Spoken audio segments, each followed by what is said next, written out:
The November rain poured down on Brooklyn like endless silver curtains, transforming the streets into rivers reflecting neon lights and car headlights. Lily Chen pushed through the glass door of Sal's diner, shaking water droplets from her long black hair, while the familiar warmth of coffee and grilled cheese embraced her like a worn but comforting blanket. Her sneakers squeaked against the black and white checkered floor as she hurried toward the back, already 15 minutes late for her double shift, the third job of her endless day. Rosa called out from behind the counter with her thick Puerto Rican accent, more concern than reproach in her voice,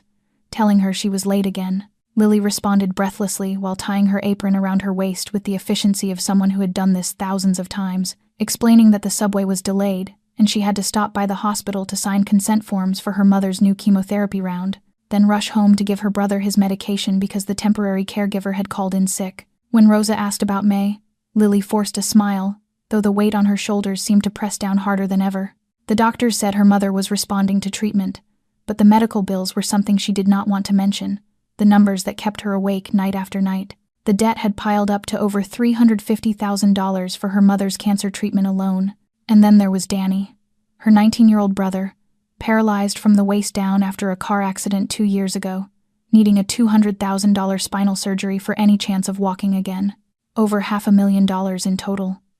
A mountain she was climbing one triple shift at a time, surviving on 3 hours of sleep and dreams she had long abandoned. Rosa squeezed her hand and said that God provides, that she was a good daughter and her father would be proud. The mention of her father sent a familiar ache through Lily's chest. Detective Thomas Chen had been killed 12 years ago when she was just 16, shot during a case that was never solved, rumors whispering it was connected to the Mafia. He had always taught Lily that doing the right thing was not always easy, but it was always worth it. She tried to live by those words, even when doing the right thing meant working 3 jobs and watching her youth slip away like sand through her fingers. Rosa gently pulled Lily back to reality, reminding her that Table 6 needed water and Booth 12 had just been seated. Lily grabbed the water pitcher and began her rounds through the familiar landscape of red vinyl booths and chrome-edged tables. The evening crowd was building steadily, with truck drivers grabbing a quick meal, nurses from the hospital still in their scrubs, elderly couples who had been coming here for 50 years, and occasionally, though Lily tried not to think about it too much, people from the other side of the law. Brooklyn had its shadows, its whispered stories, its unspoken rules. Lily had learned early to keep her head down and never ask questions about the men in expensive suits who sometimes occupied the corner booth. A small voice pulled her attention to booth 7, where 2 6-year-old children, a boy and a girl, were practically bouncing in their seats. Gia and Nico, the twins. Lily's face lit up with genuine warmth as she approached their table. Gia, with her dark curls held back by a purple headband, grinned widely, saying, "Daddy said they could have pancakes for dinner and asked for chocolate chip ones, please." Nico declared he wanted blueberry with a serious expression comically at odds with his small face, looking like a miniature businessman in his little polo shirt. Tonight, their father sat across from them, and Lily felt that familiar mix of fascination and unease. Dominic Valentino was impossible not to notice even when he was trying to blend in. He wore a simple black sweater and jeans, no flashy jewelry, but something about him commanded attention. Maybe it was the way he held himself with the perfect posture of someone accustomed to absolute power.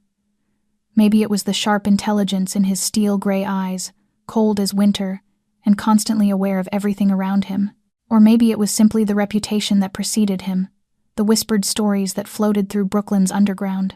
Everyone knew who Dominic Valentino was, even if they pretended not to, the most powerful and ruthless mafia boss Brooklyn had seen in decades. But Lily had also seen him with his children, and that version of Dominic Valentino was someone entirely different, gentle, patient, present in a way that spoke of genuine love. She watched as Gia tried to balance a spoon on her nose, Nico immediately copying her, both children dissolving into giggles when the spoons clattered to the table. For just a moment, Dominic's cold expression softened into something approaching peace, a real smile transforming his entire face. Lily delivered their order and felt his steel gray eyes follow her briefly before returning to his children. Not threatening, just that careful awareness he directed at everything around him. The diner was filling up now, windows fogged with condensation, creating a cocoon-like atmosphere that made the harsh world outside seem distant. And then the first gunshot shattered the front window, sending glass exploding inward like deadly rain. If you want to know what happens next, like this video, share it with your friends, and subscribe to our channel. because the bullet that was about to change everything was not aimed at the Mafia boss, but at his children, and only one person stood between them and death. Time seemed to shatter into strange, disconnected fragments, as the sound of breaking glass was still raining down onto the diner floor. Lily stood frozen for a split second, the water pitcher slipping from her hand and exploding into pieces. Yet she did not hear it, her ears ringing as if someone had pressed a mute button on the entire world. Then everything came rushing back at once with 10 times the force. Screams tore through the air from every corner of the diner. Tables and chairs crashed as customers panicked and threw themselves to the floor in search of cover. And somewhere in the chaos, children were shrieking in terror. Rosa screamed something in Spanish from behind the counter before collapsing face down on the floor, both hands clamped over her head. An elderly couple in booth 11 trembled as they huddled beneath their table, the husband trying to shield his wife with his thin, fragile body. A nurse, still wearing her hospital scrubs, was crawling toward the back door, her face drained of all color, pale as paper. The sharp, bitter smell of gunpowder began to spread through the air, mixing with the scent of coffee and grilled cheese into a nauseating stench that made Lily's stomach churn. She looked toward the shattered glass doors and saw them. 2 men dressed in black stepped through what was now only a jagged frame of broken glass, guns steady in their hands with the chilling calm of men who had done this many times before. They were not rushing, not panicking, their movements deliberate, their eyes sweeping across the diner as if searching for something very specific. Lily followed the direction of their gaze, and her heart seemed to stop when she realized they were not looking at Dominic Valentino. They were staring straight at booth 7, at Gia and Nico clinging to each other and screaming. 2 6-year-old children who could not understand why their happy pancake dinner had suddenly turned into a nightmare. They wanted to kill the children to destroy the father. The realization pierced Lily's mind with brutal clarity. Dominic reacted in the very first second with the instinct of a man who had survived countless battles. He flipped the table in front of him to use as a shield, the movement so fast Lily barely registered it, and a gun appeared in his hand from somewhere beneath his black sweater. But his position was wrong. The table had fallen forward, and he was on one side while both children were on the other, unable to protect them at the same time. Victor, the stern man who always stayed close to Dominic, had been near the entrance when the attackers burst in, and was now struggling with a third man Lily had not seen at first. The two locked together amid the broken glass, unable to come to help. Gia was crying out for her father, her voice high and shrill with terror, and Nico was trying to pull his sister down beneath the booth, but his hands were shaking too badly to do anything. The 2 assassins kept advancing, gun barrels raised, fingers already on the triggers, and Lily knew that in just a few seconds, the 2 children she had served chocolate chip and blueberry pancakes to for the past 6 months would be killed right in front of her eyes. Lily did not think. There was no time to think, no time to weigh choices, no time to be afraid. 12 years earlier, her father had taught her that doing the right thing was not always easy, but it was always worth it. And in this moment her body obeyed that lesson before her mind could intervene. Her feet left the floor with a speed she never knew she possessed, hurling her toward booth 7 like an arrow released from a bow. She saw nothing except the 2 crying children, heard nothing except Gia calling for her father and Nico's broken sobs, the world narrowing to a single purpose, reaching them before the bullets did. She slammed into booth 7 at the exact instant the second gunshot rang out, her arms wrapped around Gia and Nico, dragging both children down onto the icy floor, using her own body as a shield over the 2 small forms, shaking like leaves in a storm. She pressed them down, covered them completely, turning herself into a wall of flesh between them and the men who wanted them dead. The first bullet tore through her left shoulder with a pain like a red-hot iron driven straight through bone and muscle. Lily clenched her teeth and swallowed the scream burning in her throat, her body jerking from the impact. But she did not let go. She did not let go, her fingers locked around the children as if her life depended on it, even though it was theirs that truly did. Blood began to pour from the wound, hot and slick, soaking through her white apron and staining it a deep, brutal red. The second bullet grazed her side, ripping through skin like a searing blade, and this time a low moan escaped her lips, but still she did not release them. Gia was screaming into her chest, hot tears soaking through Lily's shirt, the child crying, "Miss Lily, Miss Lily," in a voice thick with terror and desperation. Nico was quieter, but his small hand was clenched around hers with the astonishing strength of a 6-year-old who was terrified of dying, tiny fingers gripping her as if she were the only lifeline left in a raging sea. Inside Lily's mind, through the tearing pain and the chaos crashing around her, she heard her father's voice echoing from a distant memory, warm and proud as it had been when he was alive, telling her she had done well, telling her he was proud of her. The edges of the world began to blur, colors fading like an old photograph left too long in the sun. She could feel her strength leaving her body with every drop of blood that spilled, yet she kept her arms tight around Gia and Nico, kept shielding them with a body that was growing weaker by the second. Somewhere above her, gunshots continued to thunder. People screamed, more glass shattered, but it all sounded distant, as if it belonged to another world. The only thing Lily knew for certain was that the two children in her arms were still breathing, their hearts hammering against her chest,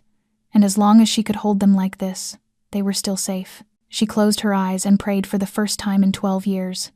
praying that she would be strong enough to be the shield until the storm finally passed. Dominic saw the waitress hurl herself into the line of fire, and something inside him froze solid. In 37 years of life, 14 years as the head of Brooklyn's underground empire, he had witnessed countless acts of madness, countless reckless choices, endless betrayals and loyalties, but never, not once, had he seen a complete stranger willing to die for his children. The girl named Lily, whom he knew only as the one who poured coffee and carried pancakes to Gia and Nico, was lying over his children now, blood streaming from her shoulder and her side, her small body trembling yet still locked around them like a mother wolf shielding her cubs. The stillness lasted no more than a single heartbeat before the predator's instinct surged back with a fury he had never known. 2 shots rang out from Dominic's hand with the lethal precision of a man trained to kill since his teenage years. The first bullet punched through the forehead of the closer assassin, dropping him before his finger could squeeze the trigger again, his body collapsing onto the shattered glass with a dull, final sound. The second bullet struck the other man square in the chest as he was turning his gun toward Dominic, sending him stumbling back 2 steps before his knees buckled and his weapon slipped from his grasp, clattering across the blood-slick floor. At the same moment, Victor finally overpowered the third attacker near the entrance, a brutal blow to the temple, knocking him unconscious, before Victor finished the threat with the butt of his gun. Silence fell over the diner as abruptly as if someone had flipped a switch, leaving only Gia's broken sobs, the ragged breathing of the survivors,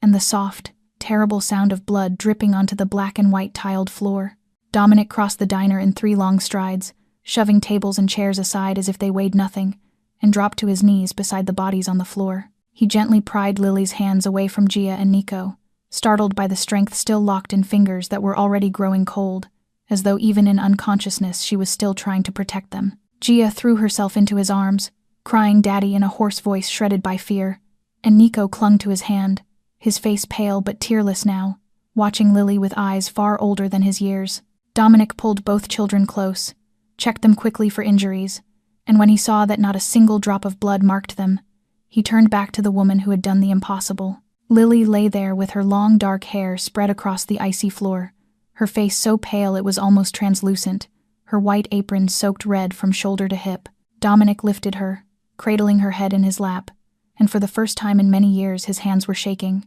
not from fear for himself, because Dominic Valentino had forgotten how to fear long ago, but from something else he could not name. For the first time in his life, the most powerful Mafia boss in Brooklyn did not know what to do with the feeling rising in his chest. A waitress who owed him nothing, who barely knew him, who knew him only through whispered stories meant to frighten, had taken bullets meant for his children. Lily's eyelids fluttered, and she opened her eyes just a sliver, enough to see him, her lips moving until he leaned down close enough to hear the faint, fragile question asking whether they were all right. His voice trembled as he answered that she had saved them, that he would never forget this, that he swore it. And Lily gave a small, tired smile before her eyes closed again and she slipped into darkness, the wail of approaching ambulance sirens rising through the street outside. The first thing Lily became aware of was the scent of flowers, not the sharp, chemical sting of disinfectant from the public hospitals she knew all too well after countless visits accompanying her mother to treatment, but the fragrance of fresh blooms, sweet and clean, as if someone had carried an entire garden into the room. She opened her eyes slowly, blinking several times to adjust to the soft light,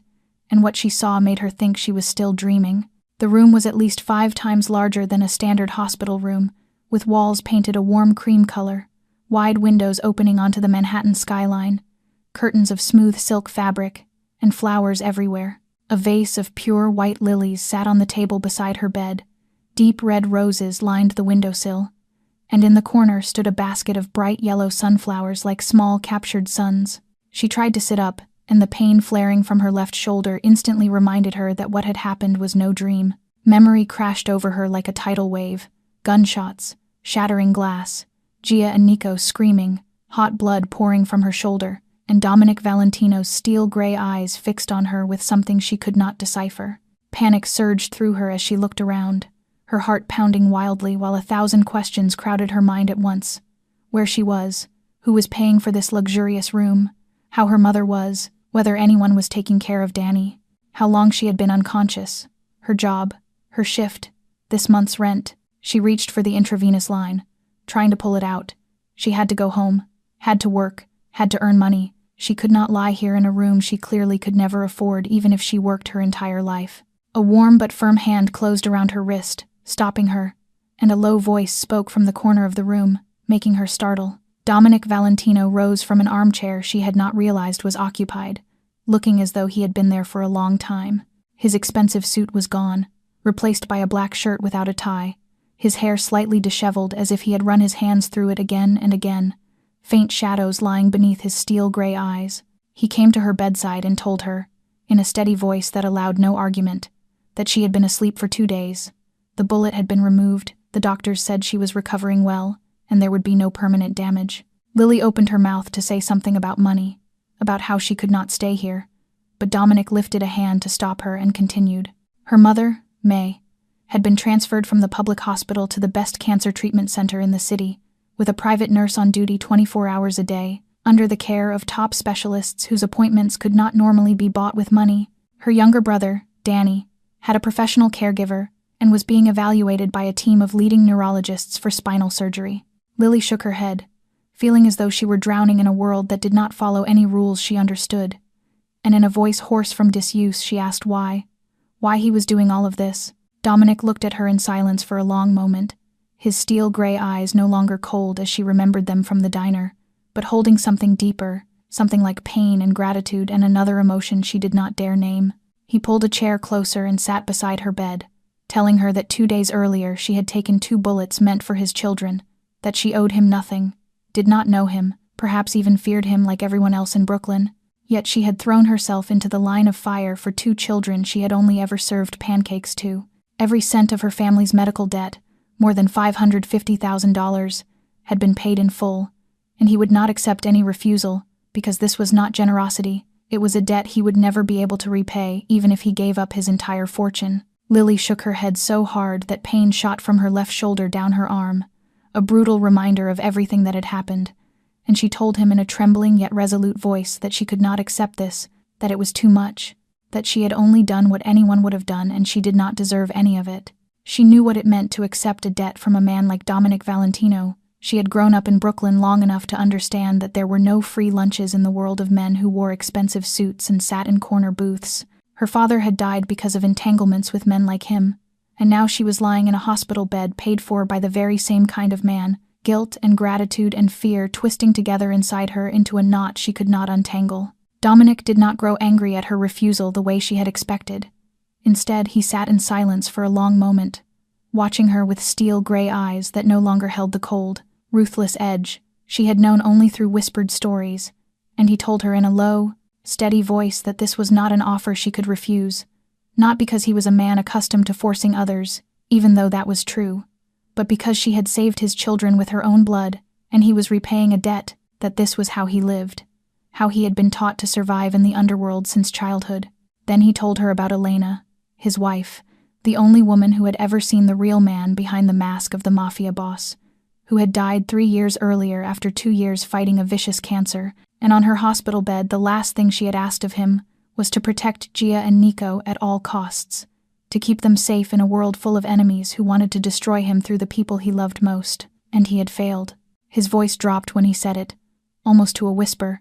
and Lily saw in his steel-gray eyes the raw pain of a father who had nearly lost everything, because that night in the diner, when the assassins burst in, and he was not in the right position to shield his children, when he saw gun barrels aimed at Gia and Nico and knew he was too far away, he had believed his promise to Elena was about to turn to dust. Then she had appeared,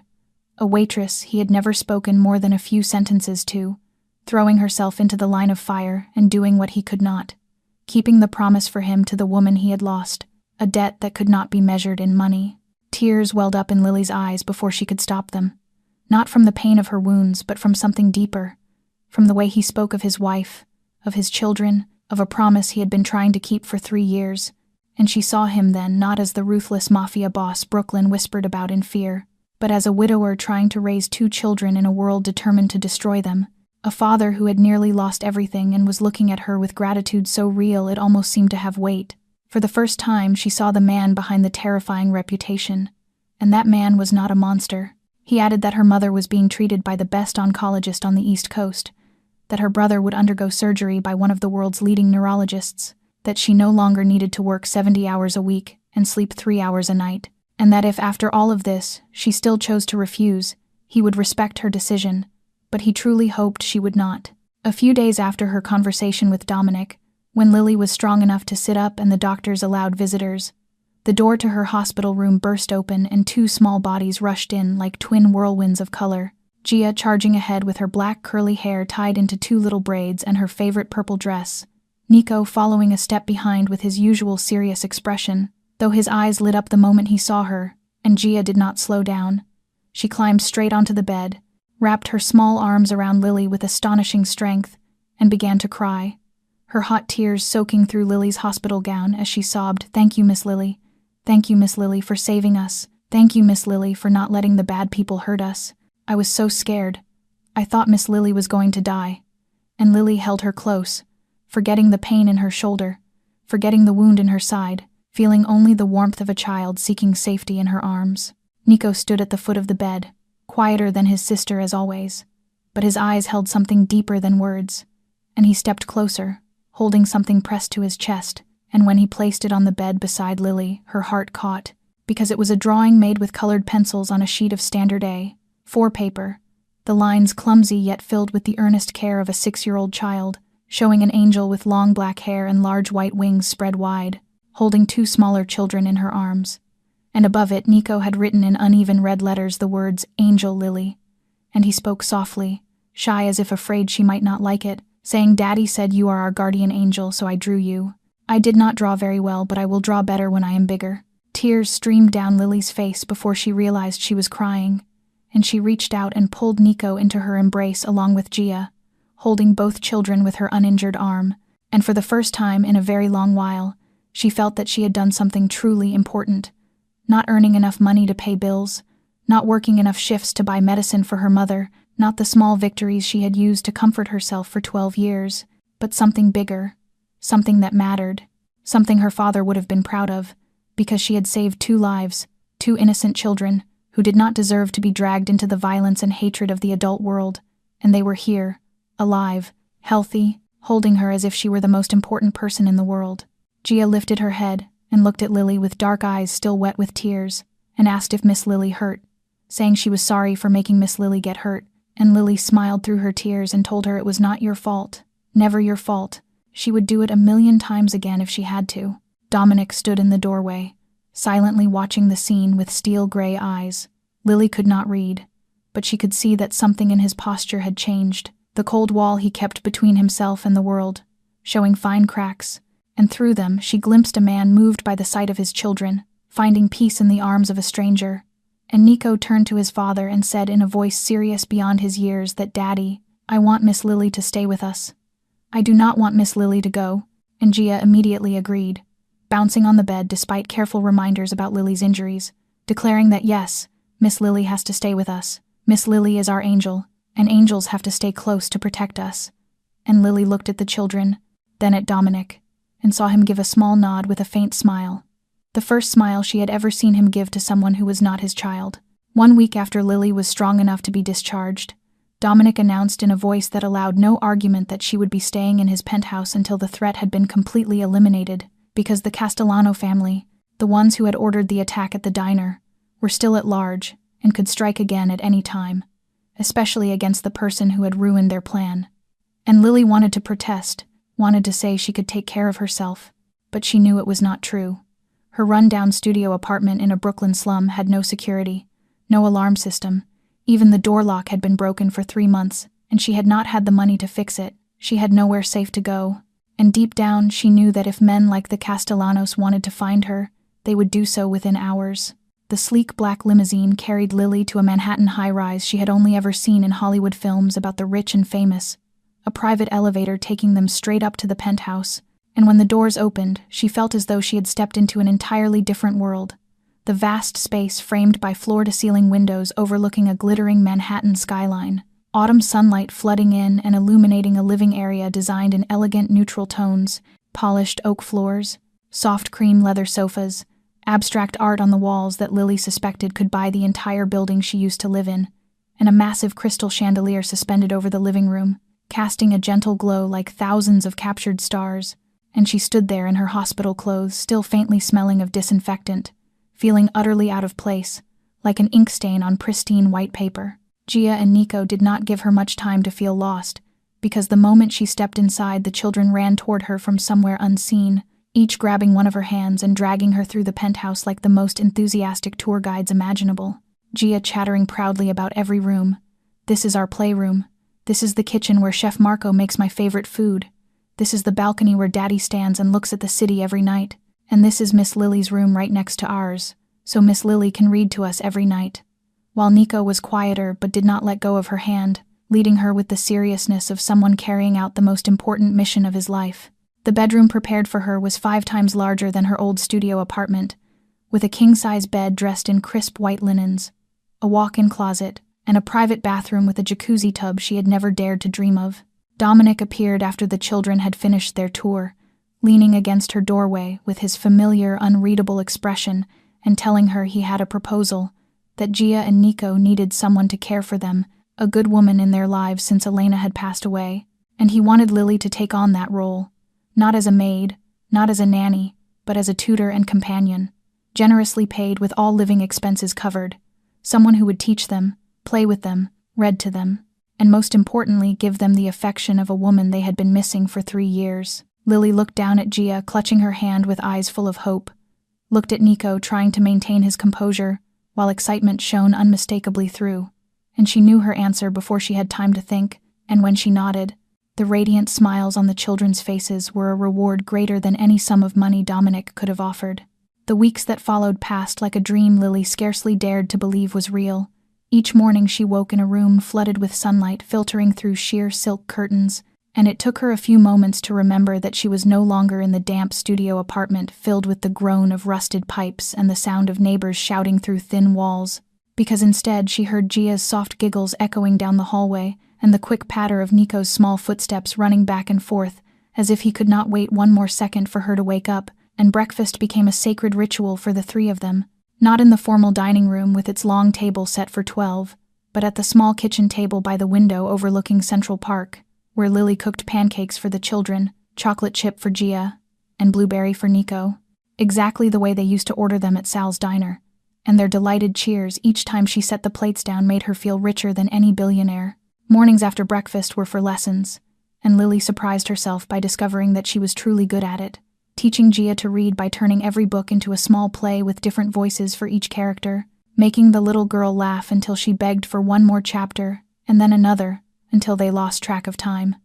Teaching Nico math by using colorful candies as counting tools, and the serious boy suddenly came alive whenever he solved a difficult problem, his eyes shining with a pride he usually kept hidden. And Lily realized that Nico was not cold as he seemed, only someone who needed time to open his heart,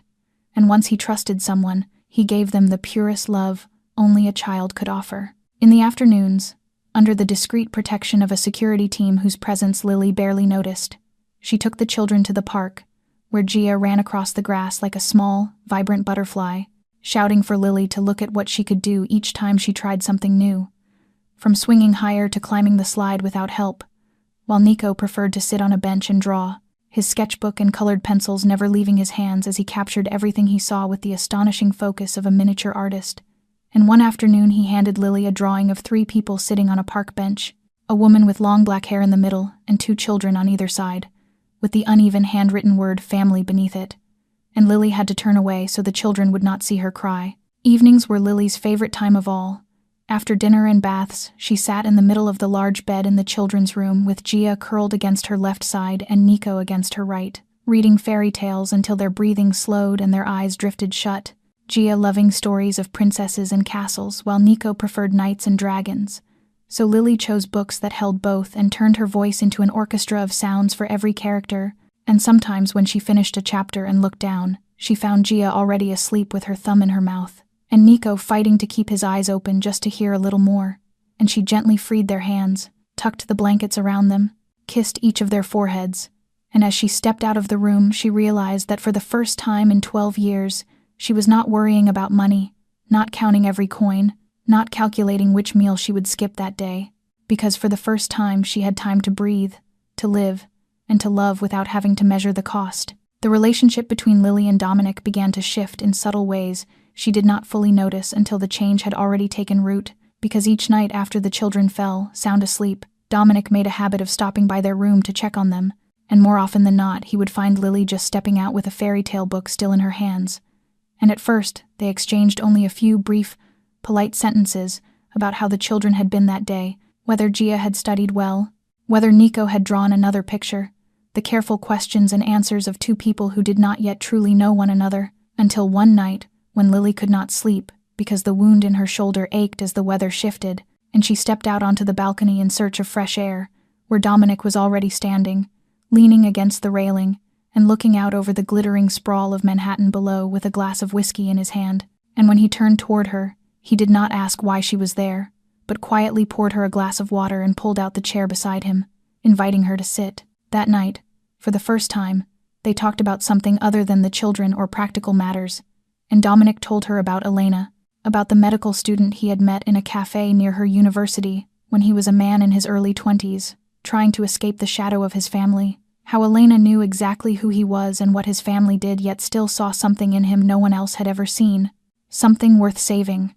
how they loved each other despite everything, married despite the objections of both families, and had 2 wonderful children together. And then cancer arrived like a death sentence, and Dominic stayed by Elena's side every single day of the final 2 years of her life, watching the strongest woman he had ever known slowly fade until she became a shadow of herself, his voice steady as he spoke, yet the pain unmistakable in his steel-gray eyes, a pain that had lived there for 3 years and had never eased. Lily did not know why she opened her heart to him, perhaps because darkness makes it easier to speak truths that cannot survive daylight, perhaps because his grief awakened her own, and she told him about her father, Detective Thomas Chen, the man who had taught her to ride a bicycle in the park on Sunday afternoons, who had read fairy tales to her every night just as she now read to Gia and Nico, who had always believed justice would prevail, no matter how dark the world became, and how she was 16 when the police called, and her world collapsed in an instant, the case never solved, whispers spreading that her father had crossed people he should not have crossed, that his death was no accident. Yet no one dared to speak aloud, and no one dared to investigate further, her mother breaking afterward, and Lily, at 16, forced to become an adult overnight. She also spoke of the dreams she had lost, of the 16-year-old girl who once wanted to be a writer, who filled notebooks with short stories and dreamed of seeing her name in print one day, a dream that died with her father and was buried beneath bills and responsibilities and the daily fight to survive. How she left college after 1 year because she could not afford it, worked every job she could find, from washing dishes to waiting tables to cleaning offices, and how the notebook full of unfinished stories had been thrown away long ago because she no longer had time to dream. Dominic listened without interrupting, his steel-gray eyes resting on her with something like understanding, and when she finished, he said only that they both carried wounds that would never fully heal, but perhaps those wounds were what allowed them to understand each other more deeply than most. And that night, when Lily returned to her room, she realized that for the first time in a very long while, she had spoken of her father without feeling as though the pain was crushing the breath from her lungs. The call from the hospital came on an ordinary morning, while Lily was sitting at the kitchen table watching Gia and Nico argue over who would get the last piece of pancake, and when she saw Mount Sinai Hospital's number light up on her screen, her heart seemed to stop for a beat, because every call from the hospital over the past 2 years had brought bad news, another problem, another bill, another reason to lie awake at night wondering how she would survive. But the voice on the other end did not carry bad news, as the neurologist in charge of Danny's surgery told her that the operation had been successful beyond expectations. The spinal nerves had been freed and reconnected, and although there was still a long road of physical therapy ahead, there was a very high chance that Danny would walk again. Her younger brother, The 19-year-old boy who had been confined to a wheelchair for 2 years after a senseless accident would have the chance to stand on his own legs once more. Lily let the phone slip from her hand onto the table and began to cry. Not the quiet, contained crying she had taught herself for 12 years, so no one would worry about her, but raw, uncontrollable sobs, the crying of someone who had carried too much for too long and was finally allowed to set the weight down, if only for a moment, because she had not cried when she was shot, had not cried through years of debt and desperation, had not cried while watching her mother wither under chemotherapy or while pushing Danny's wheelchair home from the hospital after the accident. But she cried now, crying for hope, crying because for the first time in many years she dared to believe that things could get better, that life was not made only of darkness and pain. Gia and Nico scrambled down from their chairs and ran to her, their small faces tight with worry as they asked all at once whether Lily was all right, whether she was hurt, whether someone had made her sad, and she struggled to say through her sobs that these were happy tears, that it was good news, the best news she had received in a very long time. Dominic appeared in the kitchen doorway, in an elegant gray suit, clearly on his way to a meeting, but he stopped when he took in the scene, and he did not ask what had happened, perhaps already aware through the medical team he had assigned to monitor Lily's family, and simply stepped closer and placed a hand on her shoulder without saying a word, the touch warm and steady, and Lily realized she was leaning into him without meaning to, as if her body instinctively sought the comfort he was offering. Gia and Nico looked up at their father with lingering concern, and Dominic explained to them in the gentle voice he reserved only for his children that Lily's brother was going to get better and walk again, that it was very good news and Lily was crying because she was happy, and Gia immediately wrapped her arms around Lily and said she was happy when Lily was happy, while Nico stood beside her and placed his small hand over hers with solemn care, as though performing something sacred. They stood like that for a long while, Lily with tears still streaking her cheeks, the children clinging to her on both sides, and Dominic behind her with his hand still resting on her shoulder, and Lily realized that this was the first time in many years she had not been alone in her weakness, that she had someone to share both sorrow and joy instead of carrying everything by herself. And when she finally stopped crying and looked up at Dominic with swollen red eyes, he simply gave a small nod as if he understood everything she could not put into words, then told Victor over the phone to cancel the morning meeting because something more important had come up, and turned back to ask Lily whether she wanted to go to the hospital to see Danny right away. And she nodded, unable to trust her voice, thinking for the first time that perhaps angels did not always have white wings and halos. Sometimes they wore expensive suits and had steel gray eyes. Mei Chen was allowed to visit her daughter at the penthouse once her health had stabilized after the final rounds of chemotherapy,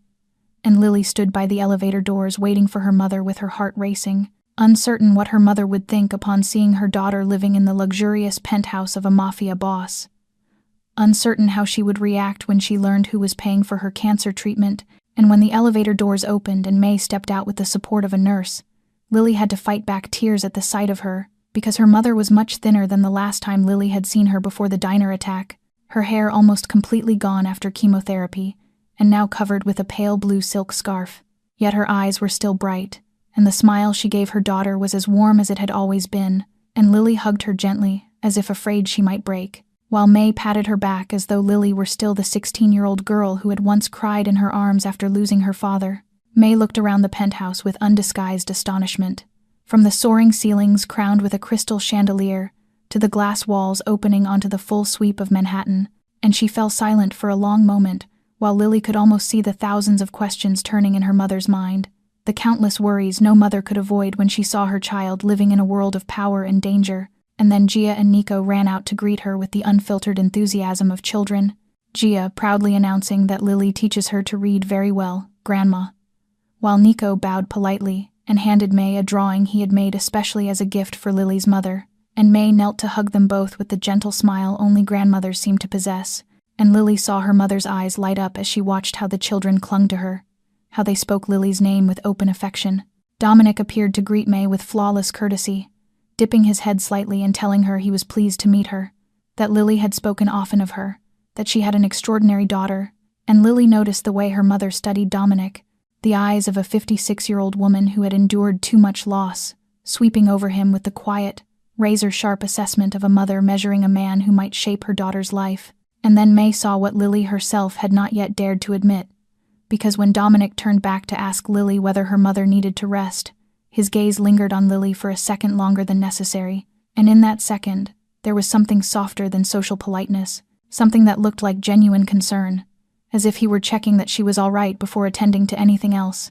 And May did not miss that moment,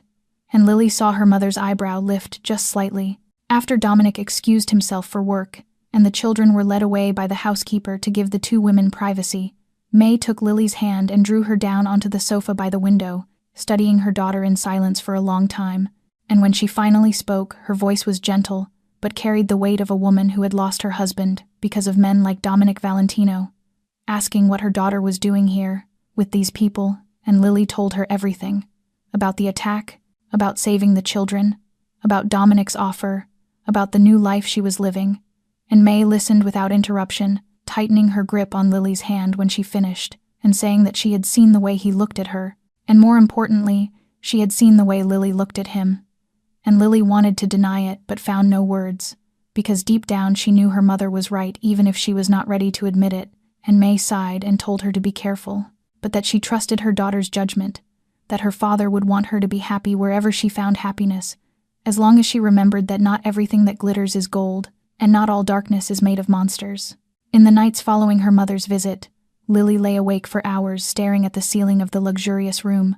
locked in a quiet battle with herself, May's words echoing in her mind like an unrelenting bell. I see the way he looks at you, and more importantly, I see the way you look at him.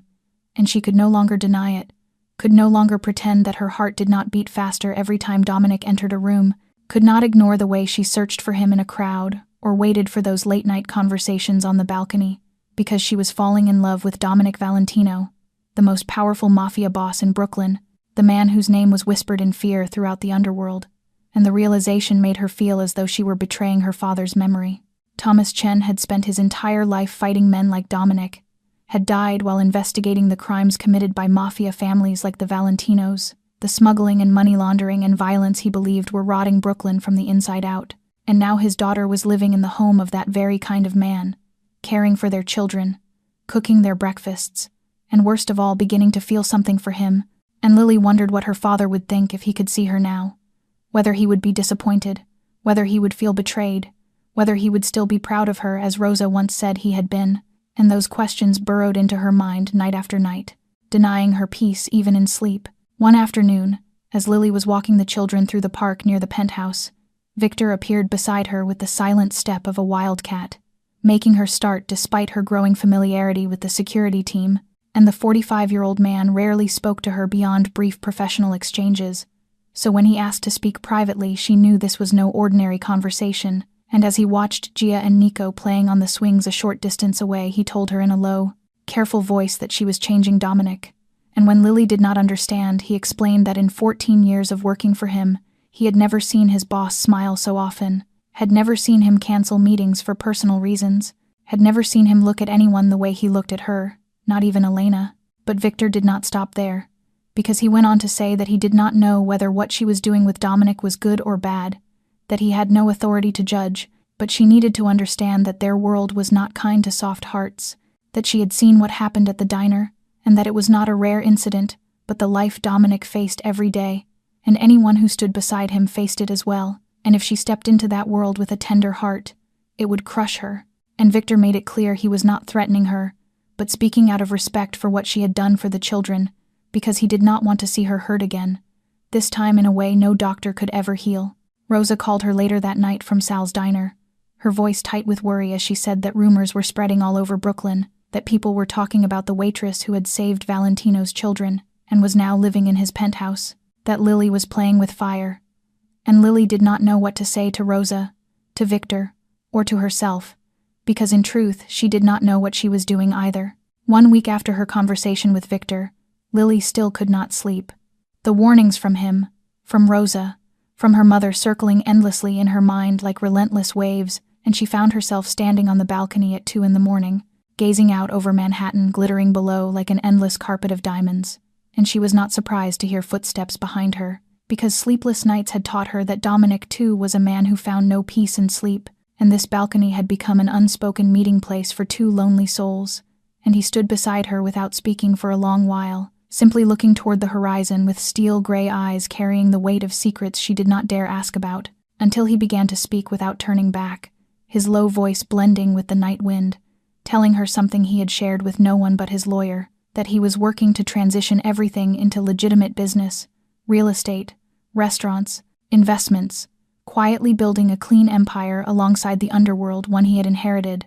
withdrawing day by day from activities he was not proud of, a slow and dangerous process, because in his world retreat was no different from surrender, and enemies would never miss the chance to strike at a sign of weakness. Yet he was doing it anyway, for Gia and Nico, because he did not want his children to grow up in darkness as he had, because he wanted them to have a clean future without having to look over their shoulders with every step. And Lily listened in silence. And when he finished, she asked softly whether it was only for Gia and Nico, and he turned to her, his steel-gray eyes no longer cold but burning with something she was afraid to name. And he answered that no, not only for them. He wanted to be worthy of something better, of someone better. Lily felt her heart pound as she asked in a near whisper what something or someone he meant, and Dominic did not answer with words, instead stepping closer, close enough that she could feel the warmth radiating from him, close enough to see the silver threading his temples, and he lifted his hand to touch her cheek, as though afraid she might vanish if he touched her too firmly. And then he kissed her, gently and slowly, without haste or demand, his lips resting against hers with a tenderness she had never imagined a man like him could possess. A kiss that seemed to last a lifetime, or perhaps only seconds, time losing all meaning, as she stood in the arms of Brooklyn's Mafia boss and realized she did not want to be anywhere else. And when they finally parted, he rested his forehead against hers and whispered that he did not deserve her, that his hands were not clean, that he had done things she could never forgive if she knew, that she deserved a better man than him. And Lily understood that this was her last chance to turn back, to retreat before it was too late, to choose the safe path her father might have wanted for her, but she remembered what her mother had said, that her father would want her happy wherever she found happiness, and she remembered the nights of talking with Dominic, the way he loved his children, the man behind the terrifying reputation she had slowly come to know, and she placed her hand over his chest where his heart beat hard beneath the fabric, and told him that she knew who he was, and she also knew who he was trying to become, and that was what she chose to believe in. And the second kiss was no longer gentle, carrying the longing of two people who had been alone for far too long and had finally found each other in the glittering night of Manhattan. The meeting took place in a small cafe 3 blocks from the penthouse, the place Lily stopped every morning to buy herself a latte before waking the children, and she sensed immediately that something was wrong when 2 strangers rose from a corner table and walked toward her with the assured stride of people accustomed to holding power. The woman, a Korean-American in her late 30s with neatly cropped black hair and a severe gray suit,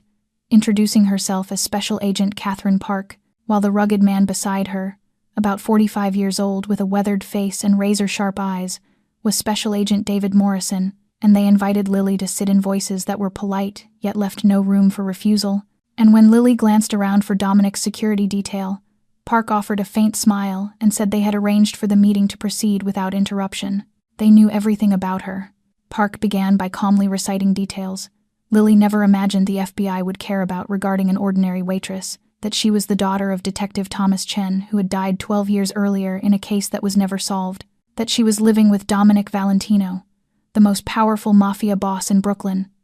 that they knew about the attack at Sal's diner, about how she saved the children, about the relationship forming between her and Dominic that even Lily herself had not yet named, and Morrison slid a thick folder across the table and told her they had been building a case against the Valentino family for 10 years, that they had evidence of crimes ranging from money laundering to smuggling to far worse things, but they needed someone on the inside to finish it, and she was the perfect candidate. Their offer was clear and brutally tempting. If Lily agreed to cooperate and provide information on Dominic's operations, the FBI would erase every remaining debt her family carried, would ensure her mother received the best cancer treatment until she was fully cured, would protect Lily and her family from any retaliation, giving her a new identity, a new life, a chance to start over free from the shadows of the past. And Lily sat in silence as they spoke, her hands clenched around a cup of coffee gone cold, feeling as though she were being torn in half between what they were offering and what her heart was screaming, until Morrison played his final card, invoking her father in a low voice heavy with harsh truth, saying that Thomas Chen had died because of men like Dominic Valentino, that he had spent his life fighting people like this, and asking her what her father would want her to do if he were still alive. The question cut through Lily like a blade, because it was the same one she had asked herself through countless sleepless nights. Yet in that moment, looking into the eyes of the two agents and their compelling proposal, she did not think of her father, but of Dominic, standing on the balcony the night before, with wounded eyes. As he confessed what he was trying to change, she thought of Gia and Nico losing their father if she betrayed him. She thought of the man who had honored his promise to his late wife by caring for her family when she saved his children. And she rose from the table, met Parks and Morrison's gazes without flinching, and said in a steady voice despite her racing heart, that her father had taught her everyone deserved a second chance, even those the world called monsters, and that she would not betray Dominic, not today, not ever, and she turned and walked away before they could say anything more, though she heard Morrison's voice follow her, telling her she knew how to reach them if she changed her mind, and that doors like theirs were never truly closed. Lily returned to the penthouse with heavy steps and a mind spinning like an unrelenting storm, and she found Dominic in his office seated behind the massive oak desk with stacks of files rising around him, and when he looked up at her entering without knocking, his steel-gray eyes immediately knew something was wrong, and Lily did not circle the truth. She told him everything about the meeting with Agents Park and Morrison, about the FBI's offer, about how they knew everything about her and about what was growing between her and him, about how they wanted her to spy on him in exchange for freedom and a new life. And she told him she had refused, that she had said no even when they invoked her father, even when they laid out promises she had dreamed of for 12 long years.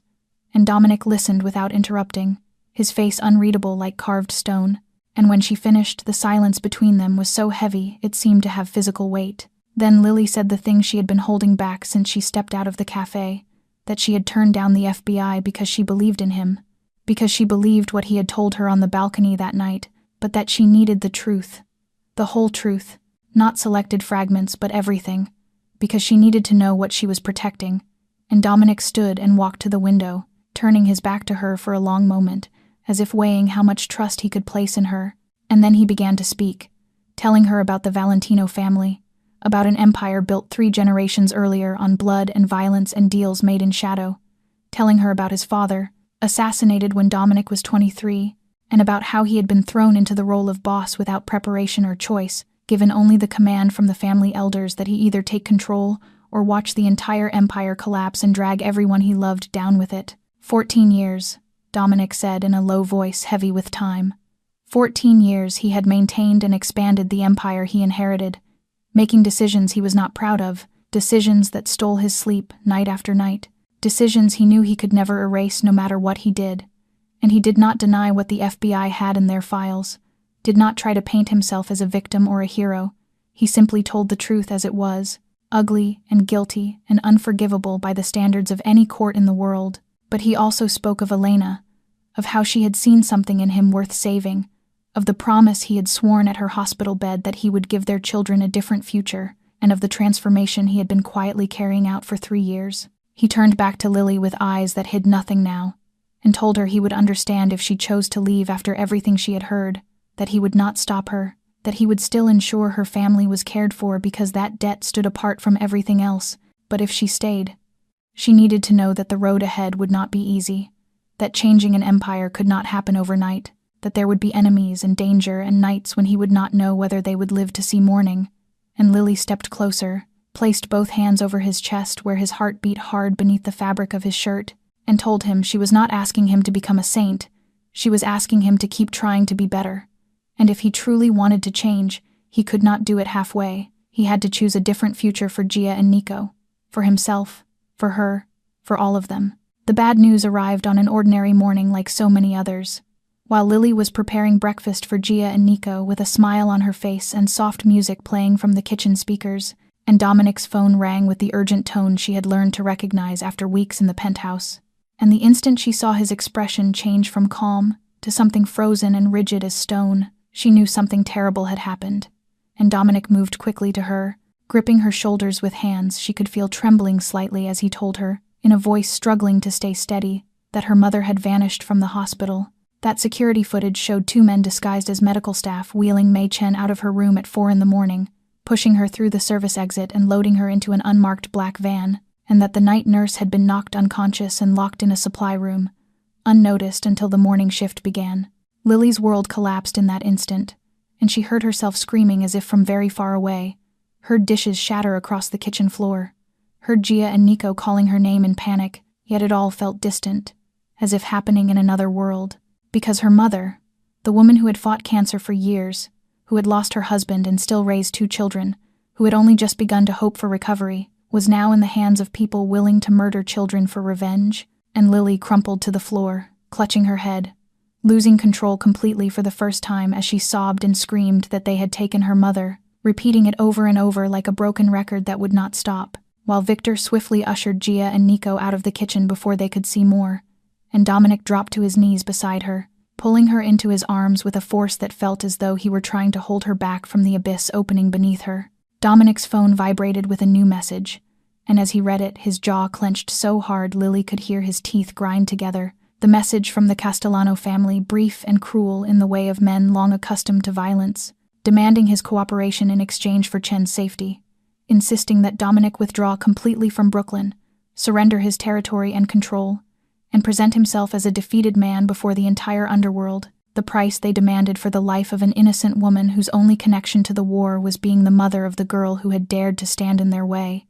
And Lily looked up at Dominic with swollen, bloodshot eyes and saw something she had never seen in him before, not the cold fury of a mafia boss, but real fear. Fear for her mother, for everything he could not control. Dominic rose and made 3 calls in rapid succession with the decisiveness of a man who had reached an irreversible choice. The first to his lawyer, the second to Special Agent Catherine Park, whose number Lily had never imagined he possessed, and the third to the most trusted people in his organization. And when he ended the final call and turned back to Lily, his face was transformed, stripped of hesitation and calculation, leaving only the resolve of a man prepared to burn everything down to protect what he loved.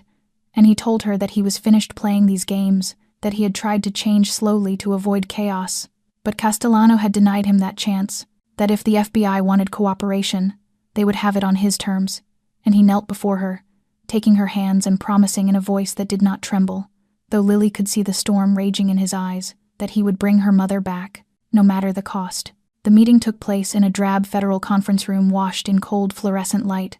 its bare, windowless walls stripped of any warmth, and Dominic sat at one end of the long table dressed in a black suit, as if attending a funeral, flanked by 2 elite attorneys whose hourly fees could support a middle-class family for an entire month, while across from them sat Special Agent Catherine Park, with her unreadable expression, and Special Agent David Morrison, with the openly skeptical gaze of a man who had hunted the Valentino family for 10 years and did not believe this Mafia boss truly wanted to change. And Lily sat beside Dominic, her hand clenched tightly around his beneath the table, as though it were the only lifeline keeping her from sinking into despair.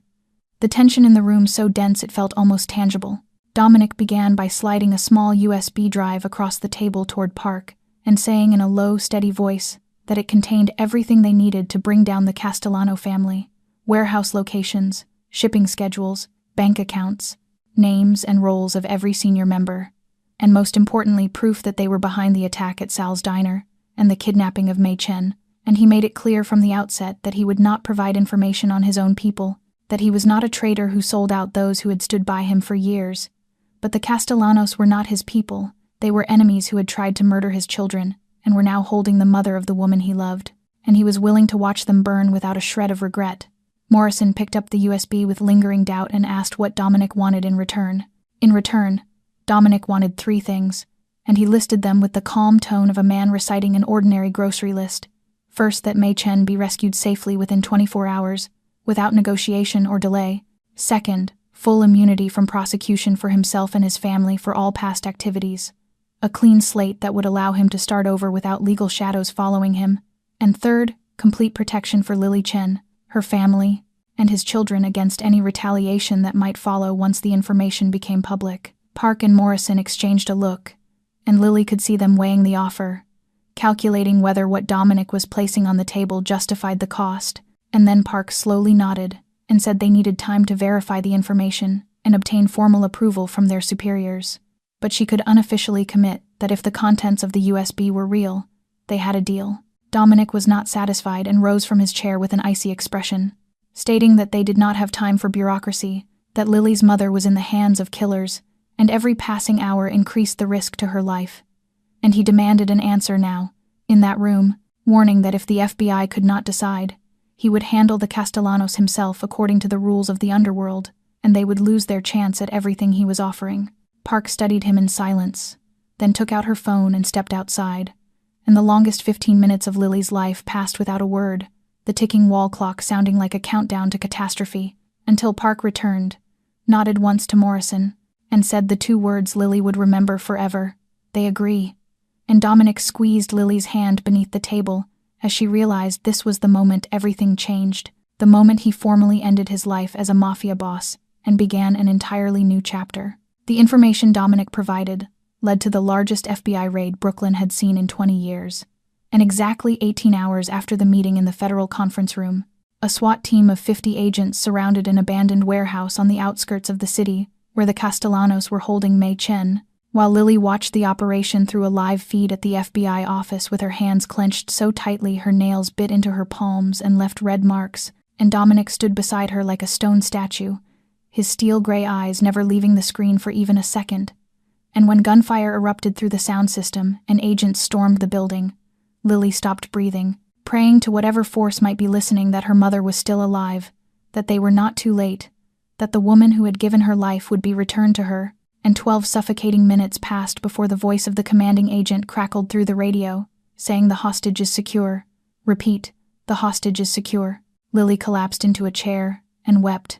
no longer able to stand, no longer able to do anything but let the tears pour out unchecked. And Dominic dropped to his knees beside her, holding her without a word, and letting her cry into his chest until his expensive shirt was soaked through. And an hour later, Lily was led into a hospital room where Mei lay, thinner and paler than the last time Lily had seen her, but alive, breathing, eyes open and fixed on the doorway waiting for her daughter, and Lily rushed to the bedside and embraced her mother gently, as if afraid she might break, while Mei lifted a trembling hand to stroke her daughter's hair, the way she had when Lily was a child grieving her father, and Danny was wheeled in minutes later, the 19-year-old brother who had made remarkable progress in physical therapy and could now maneuver his wheelchair on his own. And as the three of them held one another, Lily felt that the Chen family was finally reunited after so many years torn apart by illness and poverty and despair. Dominic's information not only saved Mei but brought about the complete collapse of the Castellano family, with 17 senior members arrested in a single night,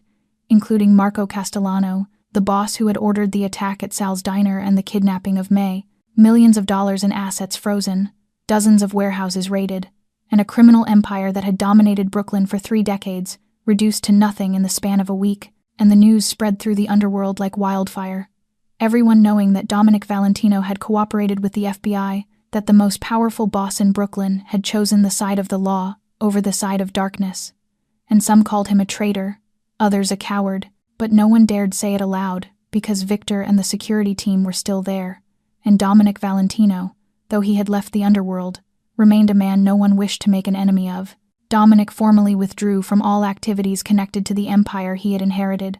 transferring control to those who would decide whether to continue or dismantle it, keeping only the legitimate businesses he had quietly built over the past 3 years, real estate and restaurants and clean investments, sufficient to support his family for generations. And Victor remained at his side, no longer as the right hand of a mafia boss but as head of security for Dominic's lawful corporation, his loyalty unwavering even as the world around them changed completely.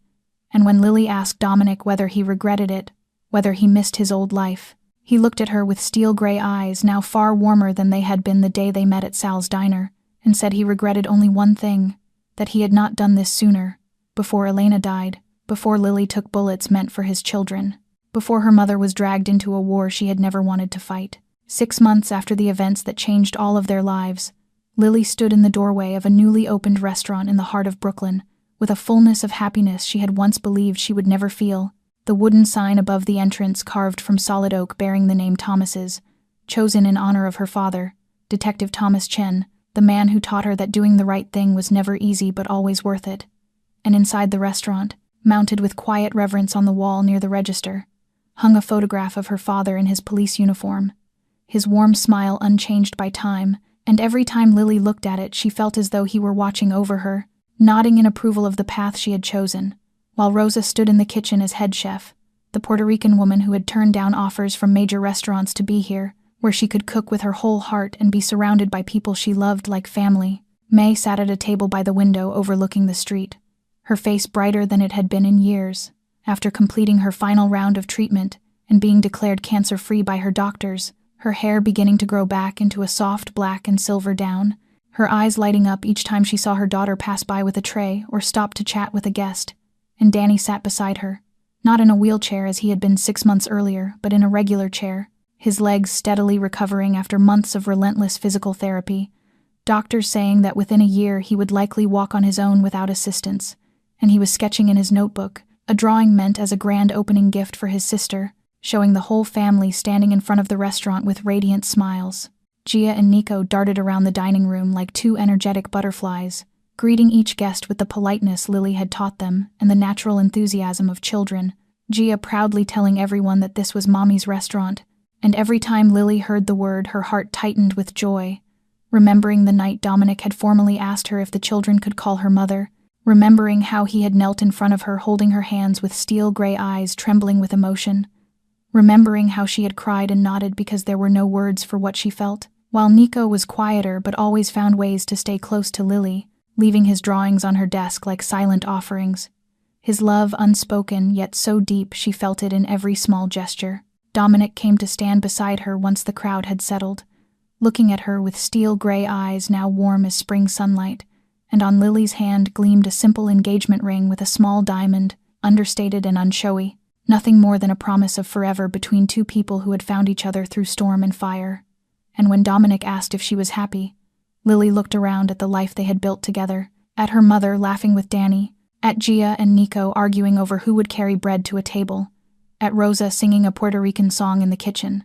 at Victor standing guard by the door with his usual stern expression, barely hiding a smile, and she answered that she was home, words carrying more meaning than any speech ever could. Because after all the years of struggling alone, after all the sleepless nights of fear and despair, she had finally found where she belonged. Outside Thomas's, Brooklyn continued its endless rhythm of hurried lives and quiet stories waiting to be told. But inside this small restaurant, a former waitress once burdened with more than $500,000 in debt, and a former Mafia boss, who had once made the entire borough tremble, sat hand in hand, watching two children and an extended family they had found through unimaginable trials, their story standing as living proof that sometimes the angels we need do not have white wings or halos. They arrive in sneakers and a server's apron, willing to step into gunfire for children who are not their own, that redemption is real, that people can change if they have reason enough, that love can bloom even in the darkest places if we are brave enough to nurture it, and above all that choosing to step forward when everyone else steps back can change not just one life but many, turning tragedy into joy and enemies into family. Dear friends, the story of Lily and Dominic has come to an end, but its lessons will linger far beyond these words, because life sometimes places us in unimaginable situations, forcing us to make split-second decisions that can forever alter our own fate and that of others. Lily chose to act with her heart when reason told her to run, and that courage opened the door to a life she never dared to dream of. Dominic chose to change when the world believed he could not, and that resolve gave his children a clean future. And if this story touched your heart, please subscribe to our channel, like and share this video, so these meaningful messages can continue to spread, so each day we can listen to more stories filled with emotion and inspiration, and tell us how this story made you feel, whether it stirred something in your own life, whether you have ever faced a difficult decision in a single moment. Share with us in the comments below, because we truly want to hear what is in your hearts. And we wish all of you watching this video good health, peace, and joy in your daily lives, and that you may always find your guardian angels along the way, no matter what form they take. Goodbye and see you again in the next video.